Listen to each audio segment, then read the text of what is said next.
Anyways, so I have my fancy PX16 PDW is apparently the model name of this.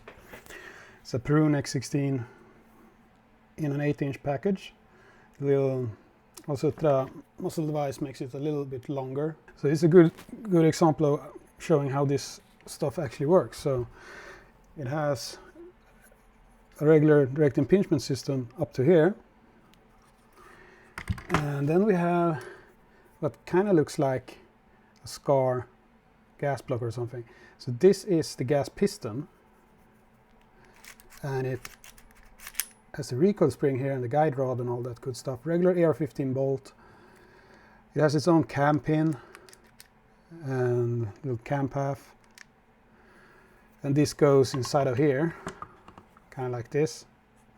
The gas releases, goes through the gas tube, boops here, and it travels.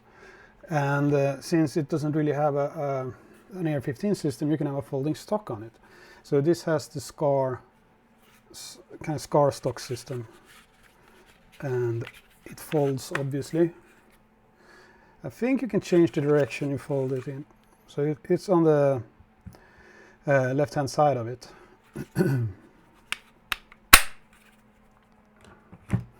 And as you can see, I removed the handguard. This is the handguard, and as you can see here, it's a little indent. When it goes over, it's a tuning fork right now, goes over like this, and this little set screw goes into here, and it's solid. So what happened was this gas block is adjustable, and this little screw actually screws out. So I unscrewed it way too much because I have trouble cycling. I think I have to load my ammunition a little bit harder because it's way below speed of sound right now, and it doesn't burn all powder either. So I'm not sure. I have to change my load for this. It doesn't cycle. It cycles regular ammunition just fine. So anyway, I had some luck when I found this. This gas plug just flew out. Isn't damaged in any way, so I screwed it all back in. Unfortunately, this gas block protrudes downwards at 6 o'clock a little bit too much. So when I have this forward workable grip here, the screws, these Magpul screws, protrude inside of the handguard just a millimeter or two too much, so I can't remove the handguard because it impacts the gas block basically. So I could put it in the front here, I guess, probably, but that would look a little bit wonky according to me. So we'll see what I do. Might just file down the screws or something. The lower is a regular AR-15 lower, regular trigger. It's just chopped off here along the lower receiver. So that's the main difference between this and anything else. So you could technically, this is a Tink Arms 1 original, but you could take whatever lower with whatever setup you want, ambidextrous stuff or whatever you have, and put it on here. Just chop off the rear. Usually it goes up here and you put the buffer tube, but this doesn't have a buffer tube, so. And this charging handle is actually really nice. You can move it from left to right if you want to, but obviously left is better. And it's a little bit forward, so if you have some other optic or some other configuration, you won't beat up your knuckles by having it back here.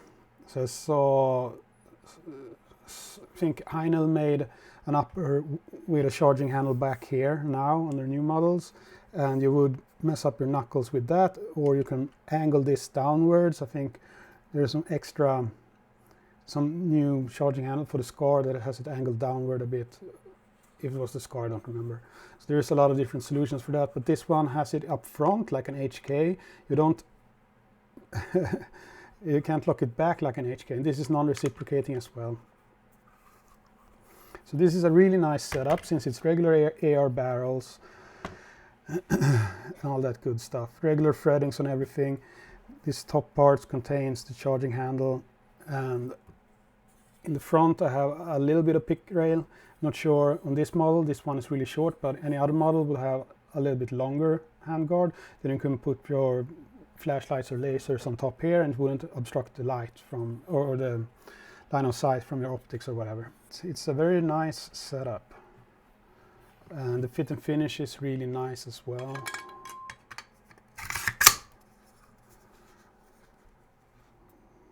So it's super easy to put together, and the bolt just drops back in.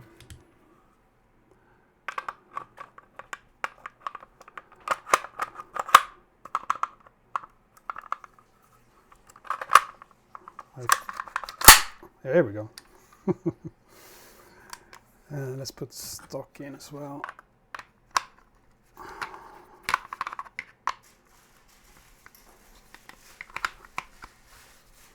There we go. And the lower is like any other lower, I guess.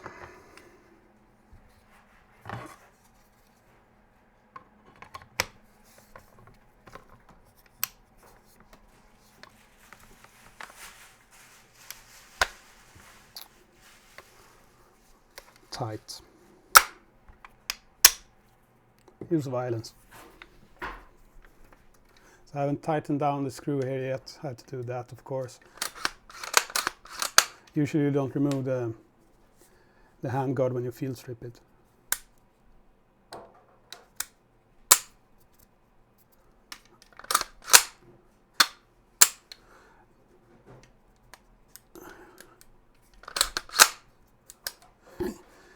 So yeah, that's it. It's nice. I like it.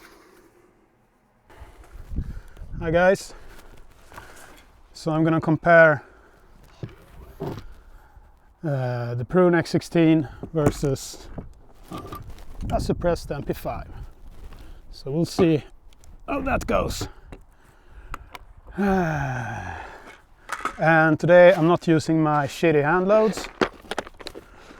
I am going to use factory ammunition, Lehigh Defense and DRT, Dynamic Research Technologies stuff, just to see how it likes factory ammunition. So I put the gas block back in, so let's start with, I'm going to guess this is the regular energy ones, so not subsonics. Let's put the brass catcher on as well, because I want to collect all the 300 blackout brass, right?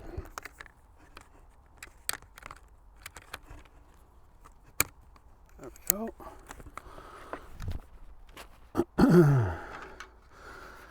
It's not zeroed for this ammunition, but yeah, this is some nasty ass ammunition, and it's kind of expensive, so I really don't want to fire much of it, so I'm just going to shoot 3 rounds. I'm using the Magpul 300 blackout mags for this because I'm 100% it's going to feed everything. Just going to do 3 rounds.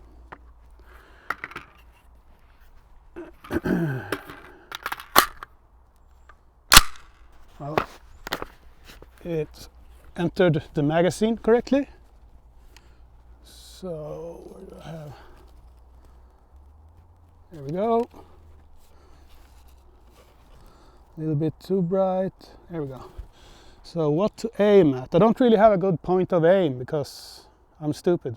I didn't put up anything to aim at. That's not good. Okay, so what to do? Just gonna aim high in the middle of the white part, where the white meets the brown, exactly in the middle. Okay.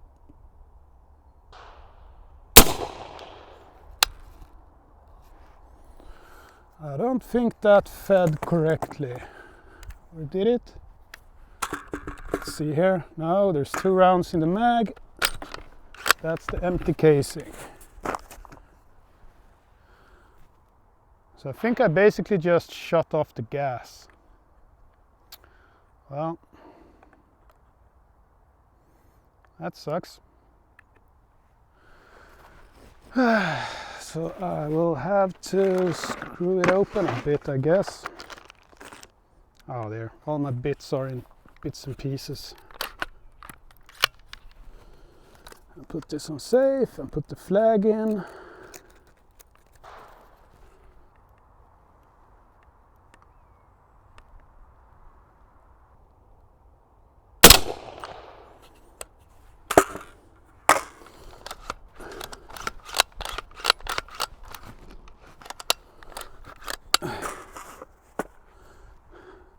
Well, I think it ejected the casing at least, but it didn't feed the next one.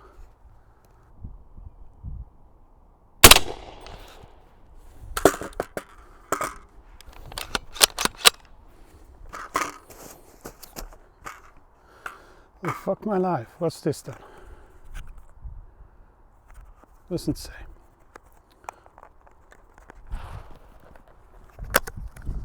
Let's see if it will feed this. What's this? I don't know what this is. Might be more power in this. Let's just see if it feeds with this. But it cycles the other ammo, so let's put this back on so I don't have to search for casings. So I have 3 rounds in the mag now.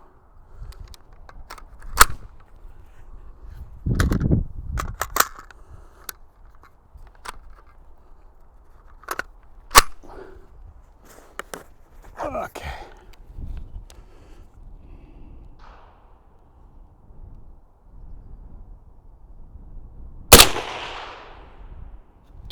That's a little bit more pew, so that's probably supersonic, and the other one is subsonic.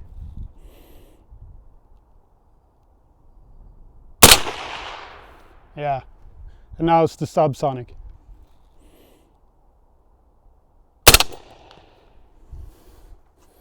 And that should be all.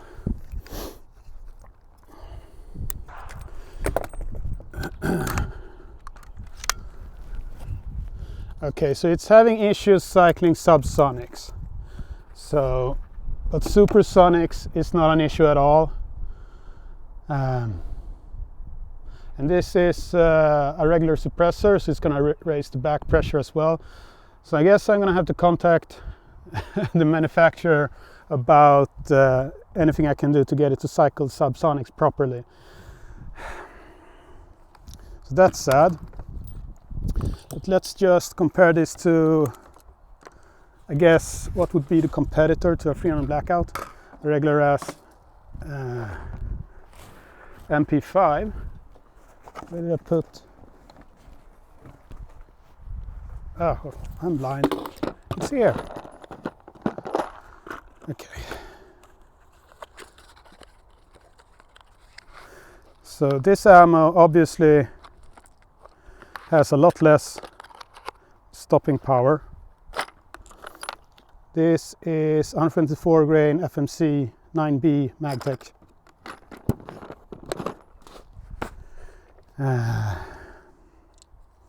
So the MP5 compared to the 300 blackout just works.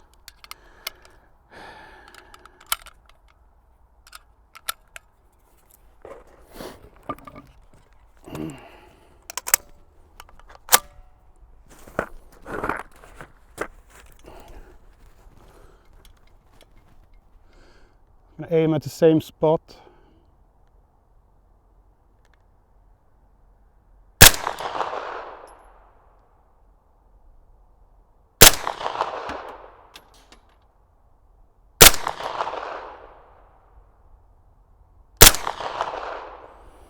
And a click. So this is mainly like, if you compare the Swedish police, it would be förstärkningsvapen, something they bring in when they need some extra backup, or extra firepower, I guess. This fires the same ammunition as a handgun. This one is a rifle ammunition with a heavier bullet, so it has more energy on target. And with a bullet like this in subsonic, it will be totally quiet, like an MP5 SD or something comparable. but with this construction of a bullet, it would be a really good hunting bullet. Let's just call it that. And this one would probably be even better. It is a hollow point with it's a little bit lighter and more speed, which means more energy on target compared to the subsonic. This one can never compare to that. Also, this is more awkward. Paddle, mag release. You have a button, but you can't really reach it compared to on an AR-15 type platform. No last round bolt hold open on the MP5. Kind of archaic setup for your peripherals, but there is a lot of accessories. It does have a folding stock, this one at least. You have the push stock as well, but that sucks.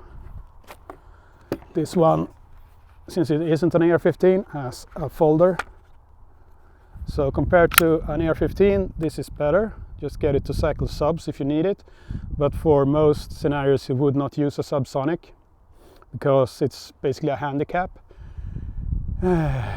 Regular speed bullets is the best for accuracy and everything. If you want to have a stable subsonic bullet, you will have to have an extremely narrow twist rate, like 1 in 3 or 1 in 4 or whatever. Otherwise, you won't really be able to stabilize the heavier, longer bullets. And then it's basically the same as an MP5 SD, which means that you can only fire subs with it. It won't do that good with lighter bullets, the smaller bullets.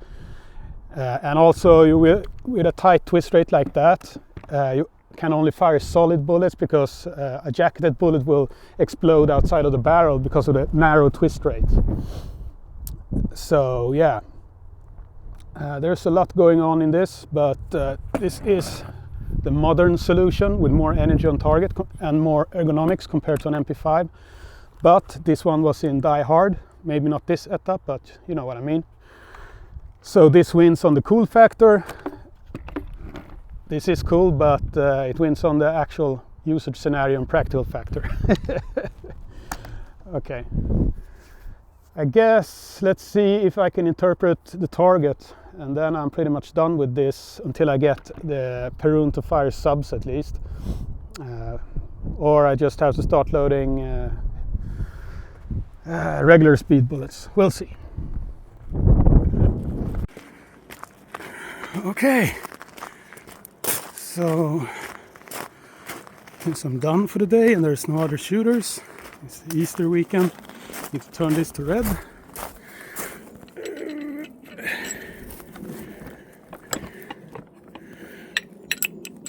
There we go, it's red.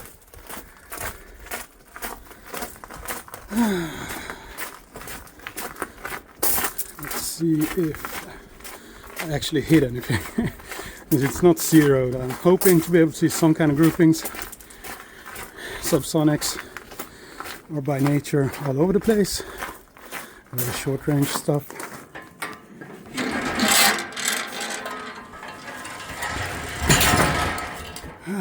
Okay. So that's 3 shots. Not sure which ones those were. Could be the supersonic ones. And yeah. There's nothing below here. There's some spread out shots. That's probably the 9 mils. That and that. Actually, I don't know. Since I shot 4 shots of 9 mil, I don't believe this is that. I have to see the zoom camera. I give up. That wasn't very professional of me. I guess I have to redo that. See what kind of accuracy I can get out of supersonics. Maybe load some supersonics of my own with regular 308 ammo, some match ammo. See what kind of accuracy I can get out of it. Would be interesting. Usually shorter barrels means stiffer barrels, means more accuracy. At 100 meters, that wouldn't make a lot of difference. And with an 8-inch barrel, it's kind of short range. Well, that's the next video. You guys have a nice day.